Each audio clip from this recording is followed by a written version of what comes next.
오늘 읽은 마가복음 14장 12절에서 21절 말씀은 이제 예수님께서 제자들과 함께 유월절 만찬을 하시는 그 장면이 나오는데요. 그 유월절 만찬을 이제 준비하시는 거죠. 준비하시는 장면이 나옵니다. 이게 보면 12절에 무교절의 첫날 곧 유월절 양 잡는 날에 제자들이 예수께 여짜오되 우리가 어디로 가서 선생님께서 유월절 음식을 잡수시게 준비하기를 원하나이까 하매라고 이야기를 하는데요.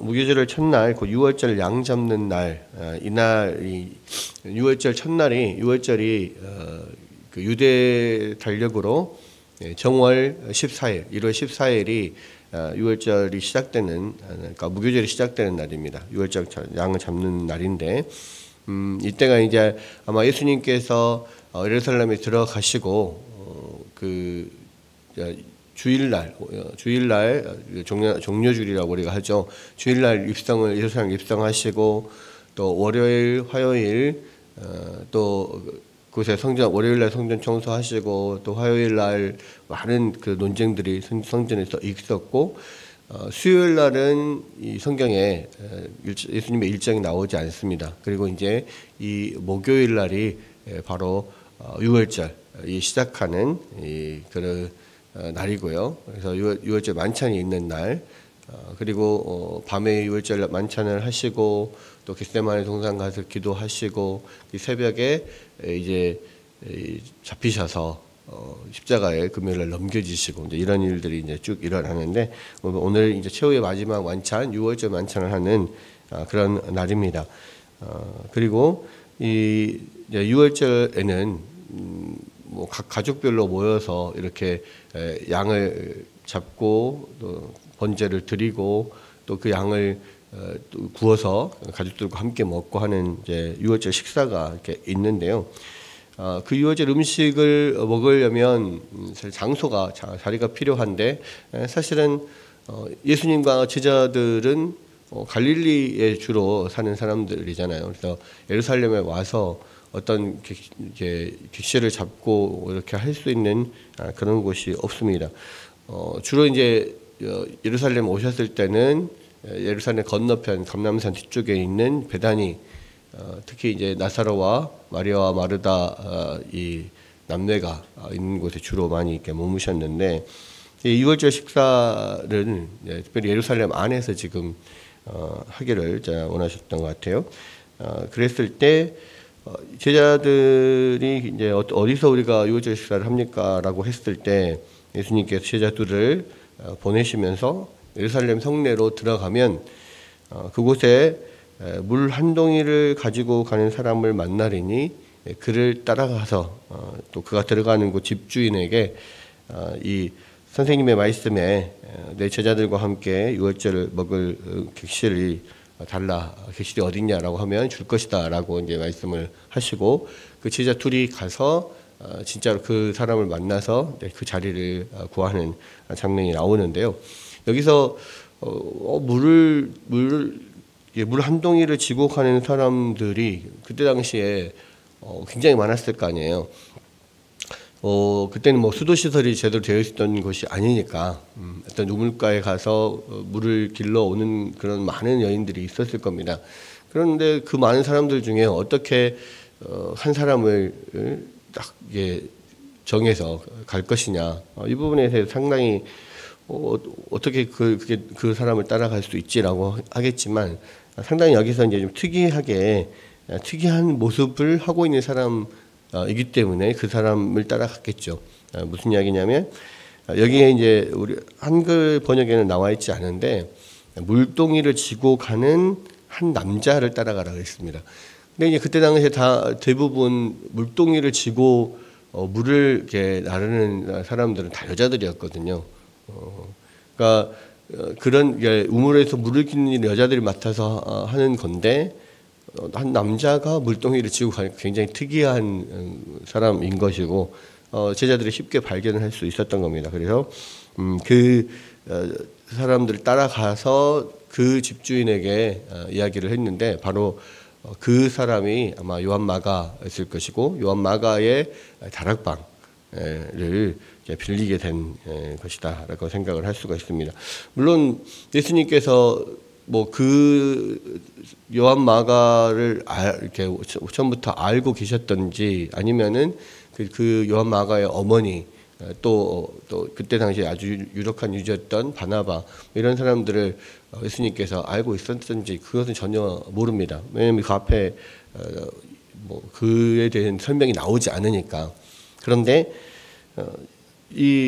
아마도 이 요한마가의 집 주인이죠. 요한마가의 어머니가 예수님을 알고 또 예수님을 또 믿고 있었던 그리스도로 믿고 있었던 사람이 아니었는가 이런 생각을 하게 되고 그래서 이제 예수님께서 말씀하신 대로 요한마가의 그 다락방을 이제 빌리게 된 겁니다. 근데 우리가 잘 알듯이 이 요한마가의 다락방은 굉장히 크죠. 그래서 나중에 사도행전에 가면 이 요한마가의 다락방에서 마가의 다락방에서 뭐 120명의 뭐 이렇게 성도들이 모여서 함께 기도하고 또 예수님께서 말씀하실 때 성령을 기다리는 이런 일들이 있잖아요. 그리고 거기서부터 사실은 이제 하나의 아주 교회가 세워졌다라고 볼 수가 있는데 뭐 그만큼 컸던 그런 장소입니다. 거기에서 이 예수님께서 제자들과 함께 유월절 만찬을 하게 됐는데요. 그러니까 이 과정들을 이렇게 쭉 보면 예수님께서는 이 지금 요한 마가가 물을 뜨러 올 것도 알고 계시고 또 그를 따라가서 그 집주인에게 이야기를 하면 그것을 빌려줄 것도 다 알고 계십니다. 그리고 예수님께서 그 제자들을 보내실 그때에 그러니까 지금 요한 마가가 물을 뜨러 와야 되잖아요. 그러니까 딱 정확하게 그 타이밍도 알고 계시는 거죠. 지금 예수님께서 사실은 이 십자가를 지고 우리 모든 인류의 죄를 대신해서 십자가에 못 박히시는 이 일을 어쩔 수 없이 그냥 등 떠밀려서 어떻게 해서 이 일을 이루게 되는 것이 아니라 예수님께서 그 모든 그 시간과 장소와 뭐 이런 모든 것들을 다 예수님의 계획대로 지금 다 진행을 하고 계시는 거예요. 그래서 예수님께서 이 뭐 빌라도와 이야기를 하면서도 나중에 그런 이야기를 하잖아요. 이 예수님께서 스스로 지금 십자가를 내가 짓는 것이지 내가 어떤 다른 사람들에게 떠밀려서 어떤 상황에 떠밀려서 그런 게 아니다라고 분명하게 이야기를 하고 있고요. 예수님께서 지금 그 십자가의 길을 향하여서 한 걸음 한 걸음 모든 상황과 환경과 또 시간과 그 모든 것들을 정확하게 예수님께서 계획하시면서 그 계획대로 지금 이 일을 진행해 나가고 있다는 것을 우리가 볼 수가 있습니다.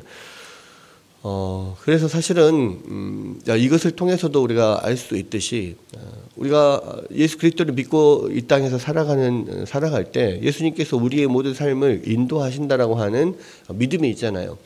그런데 그 믿음 안에는 또 어떤 것들을 이렇게 믿고 있냐면 하나하나 우리의 모든 삶에서 예수님께서 또 우리에게 일어나는 모든 일을 주님의 계획대로 지금 인도하고 있다고 하는 이 믿음이 우리 안에 있는 겁니다. 그리고 실제로 그 믿음이 사실이고요. 예수님은 우리 앞에 일어나는 모든 일들을 하나님은 우리 앞에 있는 모든 일들을 정말 하나님의 뜻대로 계획대로 인도하고 있는 겁니다. 그래서 우리에게 일어나는 일들은 우연이 아닌 거예요. 그 말은 우리에 일어나는 좋은 일들도 또 우리에게 일어나는 안 좋은 일들도 또 여러 가지 고난과 재난들도 다 하나님의 계획 안에서 그 계획대로 지금 우리가 나아가고 있는 거라는 말입니다. 그래서 우리에게 닥치는 모든 것들이 사실은 하나님 뜻 안에 있고 또 하나님의 인도하심 안에 있다는 거예요. 그렇다면 그 모든 것들이 결국에는 하나님이 허락하신 것이고 우리를 위하여서 예비하신 거예요. 여러 가지 재난과 같은 고난과 같은 왜 나에게 이런 일을 하나님께서 주셨을까 허락하셨을까라고 하는 그런 모든 일들조차도 하나님께서 우리를 위하여 우리 앞에 예비하신 일이라는 것을 우리가 기억하고 또한 그렇게 하나님께서 우리를 위하여 예배하신 일이라면 그것이 우리에게 지금 당장은 힘들지라도 우리에게 분명히 유익할 것이고 또 그것들을 통하여서 하나님께서 선하게 또 역사하시는 어떠한 계획이 있으시다는 것을 우리가 믿고 나아가야 한다는 겁니다. 그렇게 해서 이제 제자들과 함께 이제 마가의 다락방에서 이 유월절 만찬을 하는데 유월절 만찬 중에 예수님께서 뭐라고 말씀하시냐면 내가 진실로 너희에게 이르노니 너희 중에 한 사람이 곧 나와 함께 먹는 자가 나를 팔리라 말씀을 하세요. 이제 처음으로 청천벽력 같은 이야기를 하십니다. 그랬더니 이 제자들이 다 함께 이야기를 하면서 너무 근심하면서 나는 아니지요. 예수님 나는 아니지요. 계속 그렇게 물어봐요. 물론 가룟 유다는 이 마음 가운데 이미 알고 있죠. 예수님을 넘겨주기로 대제사장에 넘겨주기로 약속을 하고 지금 이 자리에 와 있고 그 기회를 언제 넘겨줄까 지금 엿보고 있는 그런 상태입니다. 그러나 그러니까 가룟 유다는 알죠. 자기라는 사실을 알면서도 다들 나는 아니죠라고 했을 때 가룟 유다도 분명히 나는 아니죠 그렇게 물어봤을 거예요.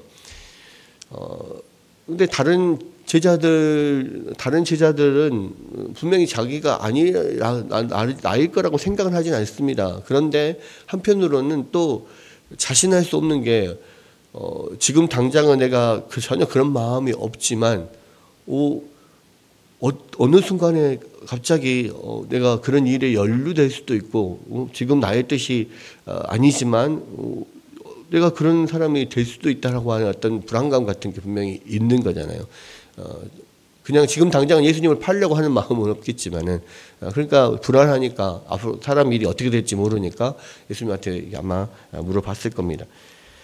그러나 예수님께서 12 중 하나 나와 함께 이 그릇에 손을 넣는 자가 바로 그 사람이다라고 말하면서 인자는 예수님은 자기에 대하여 기록된 대로 가지만 인자를 파는 사람에게는 화가 있을 것이다. 그리고 그 사람은 차라리 나지 아니하였다면 좋을 뻔하였다. 이렇게 말씀을 하시죠.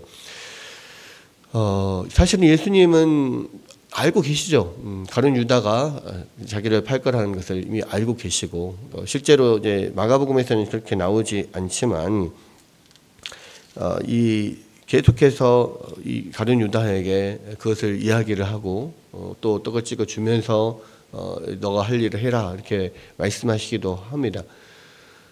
그것이 사실은요 그러면서 이제 굉장히 괴로워하시는데 뭐냐면 가룟 유다가 분명히 이 일을 할 거라는 것을 알고 계시고 또 이제 그러한 악한 마음을 품고 있다는 것도 알고 계시지만 그 마음 가운데는 그래도 끝까지 가룟 유다를 정말 사랑하시고 또 그에게 계속해서 회개의 기회를 계속 주고 계시는 거예요. 마지막 순간까지 계속 나를 팔 거다. 이 중에 한 사람이 나를 팔 거다.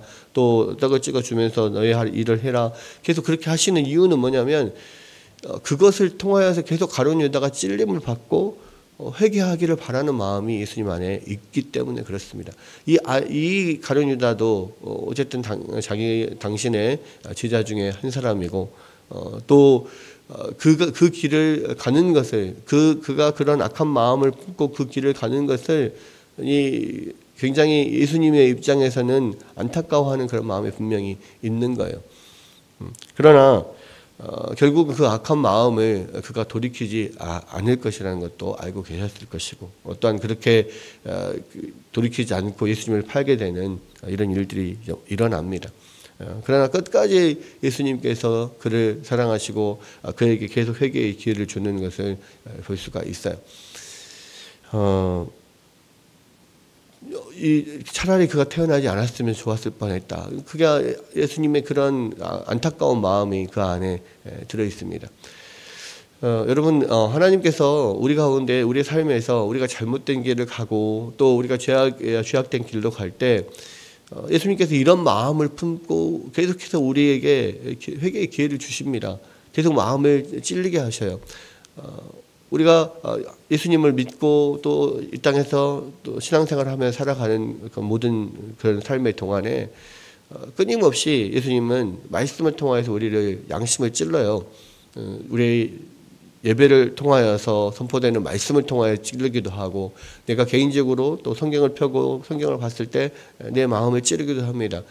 그러나 끊임없이 계속해서 말씀을 우리를 찌를 때 우리가 끝까지 우리의 마음의 문을 닫고 회개치 않으면 결국은 이 다른 유다처럼 그 악한 길로, 죄의 길로 갈 수밖에 없고, 그것을 돌이킬 수가 없게 되는 겁니다. 여러분, 그래서 우리가 정말 이 말씀이 우리를 찌를 때요, 그것을 절대로 마음을 덮어두면 안 돼요. 왜냐하면 그렇게 마음을 덮어버리면 정말 화인 맞은 사람처럼 그 다음에는 그 찌른 우리 나의 마음을 찌르는 말씀의 강도가, 내가 받아들이는 그 말씀의 강도가 점점 약해지거든요. 왜냐하면 내 마음이 화인 맞고 굳어지고 더 바리케이트를 치기 때문에 말씀이 아무리 나를 찔러도 내 안에서 튕겨내게 됩니다. 그렇다면 다시 돌이킬 수 없게 되는, 이제 회개할 수 없는 그런 상태에 이르게 되는 거거든요. 우리가 주의해야 될 것은 하나님께서 우리 가운데 계속해서 이런 회개의 기회를 주시는 거에 민감해야 돼요. 그래서 그 말씀에 민감하고 우리의 양심을 찌르는 그 일에 우리가 민감해서 하나님 앞에 빨리 회개의 자리로 나와야 합니다. 하나님께서 다윗을 사랑하시는 이유가 무엇입니까? 그가 회개에 빨랐기 때문이 그렇거든요. 베드로는 그 양심을 찌르는 예수님의 눈빛을 보고 바로 회개했습니다. 그러나 가룟 유다는 끝까지 회개하지 않았죠.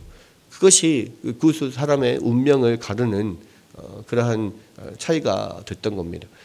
다시 한번 우리가 오늘 아침에 이 가룟 유다조차도 끝까지 사랑하시는 그 예수님의 모습을, 그 사랑을 우리가 기억하고, 또 주님께서 그 사랑으로 우리를 계속 말씀을 통하여서 찌를 때 우리가 회개하고 주님께로 돌아갈 수 있고 정말 그 주님을 붙들 수 있는 그런 우리가 되기를 바랍니다. 그 아침도 그런 주님을 생각하면서 우리가 함께 기도하며 나아가겠습니다.